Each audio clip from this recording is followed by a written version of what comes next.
मुंबई उच्च न्यायालयाच्या गोय खंडपीठाचे कामकाज इंग्लिशे वांगडा कोंकणींतल्यानूय जावचे ह्या मुख्यमंत्र्याच्या उलोवपाक काँग्रेस आमदार कार्लोस परेरान येवकार दिला.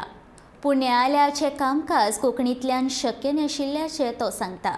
न्यायालयाचे कामकाज कोंकणींतल्यान जावपाक जाय जाल्यार ह्या विशींचो बदल फकत प्रिन्सिपल बेंच करपाक शकता.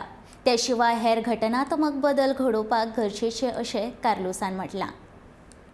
Statement of the Honorable Chief Minister that he wants to try to make Konkani the language for our High Court, in my personal view, would be welcome, because that would help a lot of people, especially those who cannot afford to bring a lawyer, would like to argue cases themselves, are comfortable in the Konkani language to argue their case.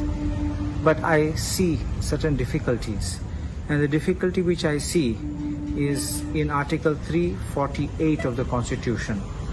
Article 348 of the Constitution provides that notwithstanding anything in the foregoing provision of this part, until Parliament by law otherwise provides, all proceedings in the Supreme Court and in every High Court shall be in English.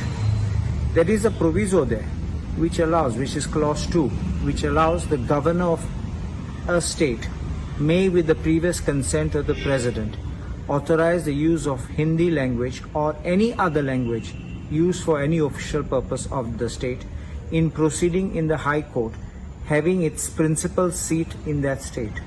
Now please watch these words carefully. It allows the governor of a state to make a request to the President of India, which means the request is a previous request, a previous consent has to be obtained from the President by the governor of the state to use, besides Hindi, any other language used for official purpose, which means he can make a request to use Konkani. But there is one small clause here. In the proceedings in the High Court, having its principal seat in that state.